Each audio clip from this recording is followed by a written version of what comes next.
खबर 20 देख रहे सारे श्रोतिਆਂ ਨੂੰ ਮੇਰੇ ਵੱਲੋਂ ਪਿਆਰ ਭਰੀ ਸਤਿ ਸ਼੍ਰੀ ਅਕਾਲ। ਮੇਰੇ ਸ਼ੋਅ ਜਨ ਸੇਵਕ ਦੇ ਤਹਿਤ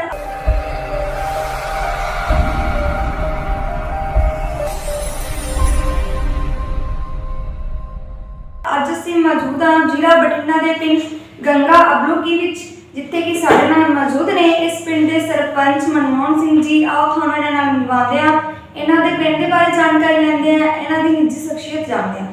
ਸਤਿ ਸ਼੍ਰੀ ਅਕਾਲ ਸਰਪੰਚ ਸਾਹਿਬ ਜੀ। ਸਤਿ ਸ਼੍ਰੀ ਅਕਾਲ ਜੀ। ਸਵਾਗਤ ਹੈ ਸਰਪੰਚ ਸਾਹਿਬ ਤੁਹਾਡਾ ਸਾਡੇ ਚੈਨਲ ਤੇ ਜੀ। ਹਾਂਜੀ ਸਵਾਗਤ ਹੈ।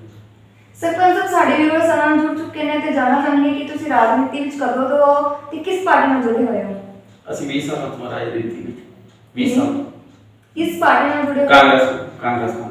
ਰਾਜਨੀਤੀ ਵਿੱਚ ਆਉਣ ਦਾ ਤੁਹਾਡਾ ਰੁਝਾਨ ਕਿੱਦਾਂ ਬਣਿਆ? ਜਿੱਦਾਂ ਕਿ ਤੁਸੀਂ ਯੰਗ ਏਜ ਦੇ ਰਾਜਨੀਤੀ ਵਿੱਚ ਆਉਣ ਦਾ ਤੁਹਾਨੂੰ ਪ੍ਰੇਰਨਾ ਕਿਵੇਂ ਮਿਲੀ? ਸਾਡੇ ਬਜ਼ੁਰਗ ਹੀ ਸੀ ਪਹਿਲਾਂ ਤੋਂ ਰਾਜਨੀਤੀ ਦੇ ਪ੍ਰਵਾਸ ਦਾ। ਜੀ ਜੀ। ਹਾਂਜੀ। ਸਰਪੰਚ ਸਾਹਿਬ ਤੁਸੀਂ ਸਰਪੰਚ ਕਿਉਂ ਬਣੇ? ਸਰਪੰਚ ਕਿਸ ਸੋਚ ਨੂੰ ਲੈ ਕੇ ਬਣੇ? ਅਸੀਂ ਪਿੰਡ ਦੇ ਵਿਕਾਸ ਲਈ ਵੇਖ ਕੇ ਲੋਕਾਂ ਦਾ ਵੀ ਵਿਕਾਸ ਹੋ ਸਕੇ ਤਾਂ। ਵਿਕਾਸ ਦੇ ਕਿਹੜੇ ਕੰਮ ਦੇਖੇ ਤੁਸੀਂ ਆਪਣੇ ਪਿੰਡ ਵਿੱਚ ਜੋ ਜੋ ਅਧੂਰੇ ਸੀਗੇ? ਕਿਹੜੇ ਵਿਕਾਸ ਦੇ ਕੰਮ ਤੁਸੀਂ ਪੂਰੇ ਕੀਤੇ? ਸਾਡਾ ਮੇਨ ਮਕਸਦ ਇਹ ਸੀਗਾ ਵੀ ਅਸੀਂ ਕੋਈ ਨਵੀਂ ਚੀਜ਼ ਲੈ ਕੇ ਆਈਏ ਪਿੰਡ ਦੇ ਵਿੱਚ। ਨਵੀਂ ਚੀਜ਼ ਦੇ ਵਿੱਚ ਇਹ ਸੀ, ਪਹਿਲਾਂ ਅਸੀਂ ਪੁਰਾਣੀਆਂ ਇੱਟਾਂ ਪੱਠੇ ਵਾਲੀਆਂ ਲਾ ਦਿੰਦੇ ਸੀ, ਸਰਪੰਚ ਚੱਕ ਕੇ ਉਹੀ ਲਾ ਦਿੰਦੇ ਸੀ। ਅਸੀਂ ਇੰਟਰਲੌਕ ਨੂੰ ਲੈ ਕੇ ਆਏ। ਮੇਨ ਸਾਡਾ ਮੁੱਦਾ ਹੀ ਇਹ ਸੀ। ਜੀ ਜੀ। ਤੇ ਬਾਕੀ ਪਿੰਡ ਦੇ ਆਲੇ ਦੁਆਲੇ ਜਿਹੜੀ ਸੜਕ ਸੀਗੀ ਉਹ ਬਣਵਾਈ, ਪਹਿਲਾਂ ਕੱਚੀ ਸੀ। ਜੀ ਜੀ। ਉਹਨੂੰ ਸਾਰੀ ਨੂੰ ਸੜਕ ਨੂੰ ਲੋਕ ਪਵਾ ਕੇ ਬਣਾਈ। ਸਰਪੰਚ ਸਾਹਿਬ ਜੇ ਤੁਸੀਂ ਗੱਲ ਕਰਦੇ ਆਪਣੇ ਪਿੰਡ ਵਿੱਚ ਗਲੀਆਂ ਦੀ, ਗਲੀਆਂ ਨੂੰ ਇੰਟਰਲੌਕ ਸਟਾਈਲ ਦੇ ਰਾਹੀਂ ਤੁਸੀਂ ਆਪਣੇ ਪਿੰਡ ਵਿੱਚ ਪ੍ਰਬੰਧ ਕੀਤਾ। ਗਲੀਆਂ ਤੋਂ ਇਲਾਵਾ ਆਪਾਂ ਪਿੰਡ ਵਿੱਚ ਗੱਲ ਕਰਦੇ ਹਾਂ ਪੀਣ ਵਾਲੇ ਪਾਣੀ ਦੀ, ਉਹਦਾ ਕੀ ਪ੍ਰਬੰਧ ਹੈ? ਕਿੱਦਾਂ ਦਾ ਪਾਣੀ ਮਿਲ ਰਿਹਾ ਹੈ ਕਿ ਪੀਣ ਵਾਲਾ ਪਾਣੀ ਪਿੰਡ ਦੇ ਹਰੇਕ ਨਿਵਾਸੀ ਨੂੰ ਮਿਲ ਰਿਹਾ? ਹਾਂਜੀ ਹਾਂਜੀ। ਪਿੰਡ ਵਾਲਾ ਅਸੀਂ ਬੋਰ ਲਾਇਆ ਜੀ, ਉਹਦਾ ਬੋਰ ਲਾ ਕੇ ਪਿੰਡ ਦਾ ਪਾਣੀ ਸਾਰਿਆਂ ਨੂੰ ਦਿੱਤਾ। ਪਹਿਲਾਂ ਪਾਣੀ ਦੀ ਪ੍ਰੋਬਲਮ ਪੈ ਗਈ ਸੀ ਸਾਨੂੰ ਪਿੱਛੇ ਜੇ 1.5 ਸਾਲ ਸਾਨੂੰ ਪੂਰੀ ਲੋਕ ਅਗਲੇ ਦੂਸਰੇ ਪਿੰਡ ਤੋਂ ਲੈ ਕੇ ਆਉਂਦੇ ਰਹੇ। ਉਸ ਲਈ ਅਸੀਂ ਥੱਲੇ ਬੋਰ ਲਾਉਣ ਨਾਲ ਹੁਣ ਸਾਰਾ ਹੀ ਪਿੰਡ ਨੂੰ ਪਾਣੀ ਪੀਣ ਵਾਲਾ ਮਿਲਦਾ ਹੈ। ਜਿੱਦਾਂ ਕਿ ਤੁਸੀਂ ਕਹਿ ਰਹੇ ਸੀ ਕਿ ਪਹਿਲਾਂ ਦਿੱਕਤ ਸੀਗੀ, ਕੀ ਦਿੱਕਤ ਸੀਗੀ?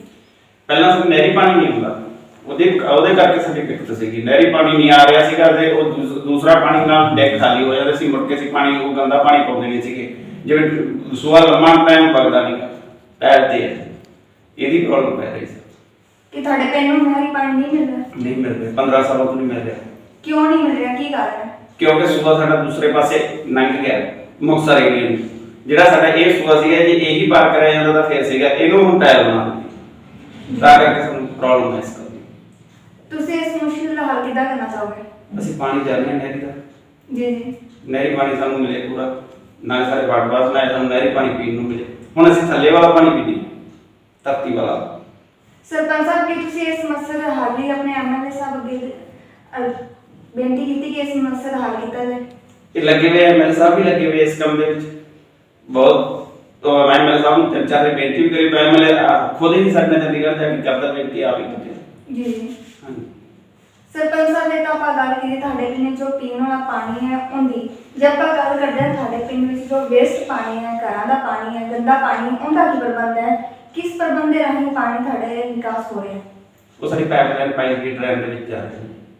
ਉਹਦੇ ਛੱਪੜ ਦਾ ਇੱਕ ਸਾਰੇ ਛੱਪੜ ਦਾ ਇੱਕ ਥਾਂ ਸਟੋਰ ਕਰਕੇ ਪਾਣੀ ਸਾਰਾ ਉੱਪਰ ਉਹਨੂੰ ਮੋਟਰ ਨਾਲ ਚਲਾ ਕੇ ਪਾਣੀ ਬਾਹਰ ਕੱਢ ਦਿੰਦੇ।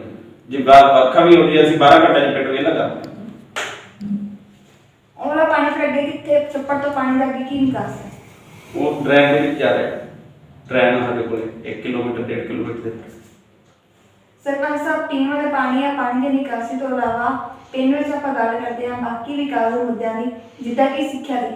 ਹਰੇਕ ਪਿੰਡ ਵਿੱਚ ਸਿੱਖਿਅਤ ਬੱਚੇ ਹੋਣਾ ਜ਼ਰੂਰੀ ਹੈ, ਸਕੂਲ ਦਾ ਹੋਣਾ ਜ਼ਰੂਰੀ ਹੈ। ਤੁਹਾਡੇ ਪਿੰਡ ਵਿੱਚ ਸਕੂਲ ਕਿੱਦਾਂ ਦੇ ਨੇ? ਕਿੰਨੀ ਤੱਕ ਨੇ? ਕਿੱਦਾਂ ਦੀ ਪੜ੍ਹਾਈ ਹੁੰਦੀ ਹੈ? ਸਾਡੇ ਪਿੰਡ ਵਿੱਚ ਸਕੂਲ ਸੀਨੀਅਰ ਸੈਕੰਡਰੀ ਸਕੂਲ ਬਣਿਆ ਹੋਇਆ ਤੇ ਉਹਦੇ ਵਿੱਚ ਪੂਰੀ ਪ੍ਰੋਪਰ ਪੜ੍ਹਾਈ ਵਧੀਆ।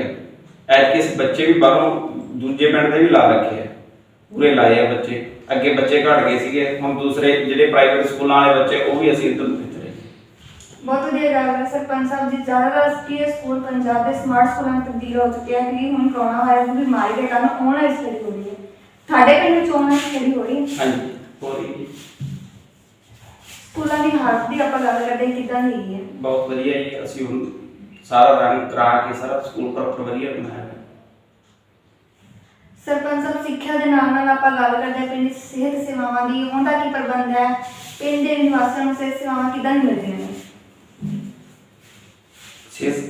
ਸਾਡੇ ਡਿਸਪੈਂਸਰੀ ਹੈ 2, ਇੱਕ ਤਾਂ ਡਿਸਪੈਂਸਰੀ ਹੈ ਪਿੰਡ ਦੇ ਵਿੱਚ, ਇੱਕ ਸਾਡੇ ਜਿਹੜਾ ਹੈਲਥ ਦਾ ਸੈਂਟਰ ਵੀ ਹੈ, ਉਹ ਵੀ ਪ੍ਰੋਪਰ ਡਾਕਟਰ ਸਾਡੇ ਰੋਜ਼ ਦੇ ਰੋਜ਼ ਹੁੰਦੇ ਆ, ਰੋਜ਼ ਦੀ ਰੋਜ਼ ਪ੍ਰੋਪਰ ਆਉਣਾ ਉਹਨਾਂ ਨੇ।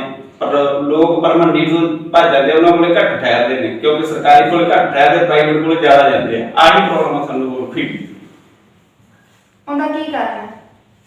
ਉਹਦਾ ਕਾਰਨ ਬਸ ਲੋਕਾਂ ਦਾ ਵਿਸ਼ਵਾਸ ਨਹੀਂ ਗਾ, ਸਰਕਾਰ ਦੀ ਚੀਜ਼ ਲੈਣ ਤੇ ਲੋਕਾਂ ਦਾ ਵਿਸ਼ਵਾਸ ਨਹੀਂ ਗਾ। ਜਿੱਥੇ ਅਸੀਂ ਬੇਨਤੀਆਂ ਕਰਦੇ ਆ ਅਸੀਂ ਜਾ ਕੇ ਵੀ ਉਹਨਾਂ ਤੋਂ ਫ੍ਰੀ ਦਵਾਈ ਲੈ ਲਓ, ਪਰ ਲੋਕ ਨਹੀਂ ਲੈਂਦੇ।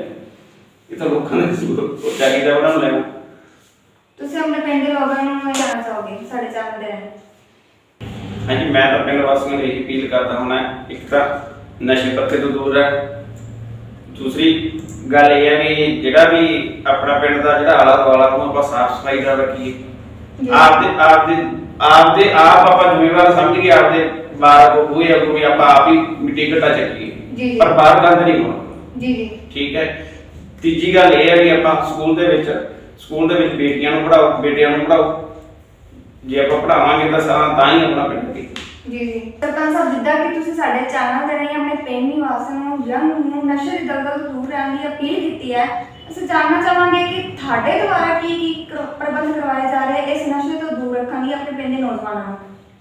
ਅਸੀਂ ਪਿੰਡ ਦੇ ਨੌਜਵਾਨਾਂ ਨੂੰ ਇਹ ਚੰਗੀ ਸਿਹਤ ਦੇਣ ਵਾਸਤੇ ਅਸੀਂ ਪੰਚਾਇਤ ਨੇ ਸਾਰਾ ਮਤਾ ਪਾ ਕੇ 3 ਏਕੜ ਜ਼ਮੀਨ ਖੇਡ ਸਟੇਡੀਅਮ ਵਾਸਤੇ ਦਿੱਤੀ ਹੈ। ਜੀ ਤੇ ਉਸ ਦੇ ਵਿੱਚ ਅਸੀਂ ਇਹ ਜਿਹੜਾ ਸਟੇਡੀਅਮ ਬਣਾਉਣਾ ਹੈਗਾ ਉਹ 1 ਮਹੀਨੇ ਦੇ ਅੰਦਰ ਇਹਦਾ ਕੰਮ ਅਸੀਂ ਸਟਾਰਟਿੰਗ ਕਰ ਦੇਣਾ ਸਾਰਾ। ਜੀ ਮਹੀਨੇ ਦੇ ਅੰਦਰ ਕੁੱਲ ਉਹਨੂੰ ਬਣਾਉਣਾ ਸ਼ੁਰੂ ਕਰ ਦੇਣਾ। ਉਸ ਲਈ ਸਾਡੇ ਬੱਚੇ ਉੱਥੇ ਖੇਡਣ ਜਾਣਗੇ ਤਾਂ ਉਹ ਆਪਣੀ ਹੀ ਨਸ਼ਾ ਤੋਂ ਦੂਰ ਰਹਿਣਗੇ। ਜੀ ਸਰਪੰਚ ਸਾਹਿਬ, ਵਾਕਈ ਬਹੁਤ ਪਹਿਲੂ ਕੰਮ ਕੀਤਾ ਤੁਸੀਂ। ਇਹਦੇ ਨਾਲ ਇੱਕ ਜੋ ਅੱਜ ਅਹਿਮ ਬਿਮਾਰੀ ਚੱਲ ਰਹੀ ਹੈ, ਕਰੋਨਾ ਵਾਇਰਸ ਦਾ, ਕੋਵਿਡ ਦਾ ਦੌਰ ਹੈ, ਉਹਦੇ ਤੇ ਤੁਹਾਡਾ ਪਿੰਡ ਦੀ ਕੀ ਸਥਿਤੀ ਹੈ? ਤੁਹਾਡਾ ਪਿੰਡ ਕਿੱਥੇ ਖੜਾ ਹੈ ਕਿ ਤੁਹਾਡੇ ਪਿੰਡ 'ਚ ਤਾਂ ਕੋਈ ਕੇਸ ਐਕਟਿਵ ਨਹੀਂ ਹੈ? ਨਹੀਂ ਜੀ, 1-2 ਕੇਸ ਸੀਗੇ ਸਾਡੇ, ਉਹ ਸਾਰੇ ਨੈਗੇਟਿਵ ਹੋ ਗਏ। ਜਿਹੜੇ ਕੇਸ ਹੈਗੇ ਸੀ ਐਕਟਿਵ, ਹਾਂਜੀ, ਉਹਨਾਂ ਦੀ ਕੰਡੀਸ਼ਨ ਕਿੱਦਾਂ ਦੀ ਹੈ? ਉਹ ਠੀਕ ਠਾਕ ਹੈ ਜੀ, ਠੀਕ ਠਾਕ ਵਧੀਆ। ਉਹਨਾਂ ਨੂੰ 15 ਦਿਨ ਅਸੀਂ ਆਪਦੇ ਕਮਰੇ ਦੇ ਵਿੱਚ ਹੀ ਉਹਨਾਂ ਨੂੰ ਕੋਲੇ ਰੱਖ ਕੇ ਆਪਦੇ ਘਰ ਦੇ ਅੰਦਰ ਹੀ ਉਹਨਾਂ ਨੂੰ ਰਹਿਣ ਲਈ ਪ੍ਰੇਰਿਤ ਕੀਤਾ। ਉਹਨਾਂ ਦੇ ਨਾਲ ਤੁਹਾਡੇ ਪਿੰਡ ਦੇ ਜਿਹੜੇ ਬਾਕੀ ਲੋਕ ਨੇ ਕਿ ਉਹ ਵੀ ਇਸ ਬਿਮਾਰੀ ਦਾ ਸਾਹਮਣਾ ਨਾ ਕਰਨਾ ਪਏ, ਉਹਦੇ ਲਈ ਤੁਸੀਂ ਆਪਣੇ ਪਿੰਡ 'ਚ ਕੀ ਟੈਸਟਿੰਗ ਜਾਂ ਵੈਕਸੀਨ ਦੇ ਕੈਂਪ ਲਵਾਏ ਟੈਸਟਿੰਗ ਵੀ ਕਰਾਈ ਜੀ ਤੇ ਕੈਂਪ ਵੀ ਲਵਾਏ। ਉਹ 'ਚ ਸਾਡੇ 40 ਡੋਜ਼ ਲੱਗੀ ਹੈ, 40 ਡੋਜ਼ ਹੀ ਆਏ ਸੀ ਪ੍ਰੋਪਰ, ਸਾਡੇ ਕੋਲ 40 ਡੋਜ਼ ਹੀ ਆਏ। ਕਿ ਤੁਹਾਡੇ ਪਿੰਡ ਦੇ ਲੋਕਾਂ ਨੇ ਵੈਕਸੀਨ ਦਾ ਲਾਭ ਉਠਾਇਆ? ਹਾਂਜੀ, ਪੂਰਾ ਲਾਇਆ। ਸਰਪੰਚ ਸਾਹਿਬ, ਜੋ ਕਿਸਾਨ ਪ੍ਰੋਟੈਸਟ ਚੱਲ ਰਿਹਾ ਉਹਦੇ ਬਾਰੇ ਤੁਸੀਂ ਕੀ ਕਹਿਣਾ ਚਾਹੋਗੇ? ਕਿਸਾਨਾਂ ਦੇ ਨਾਲ ਹੈ ਜੀ, ਅਸੀਂ ਵੀ ਕਿਸਾਨ ਹੀ ਹਾਂ ਜੀ ਤੇ ਕਿਸਾਨ ਦੇ ਨਾਲ ਹੀ ਰਹਾਂਗੇ।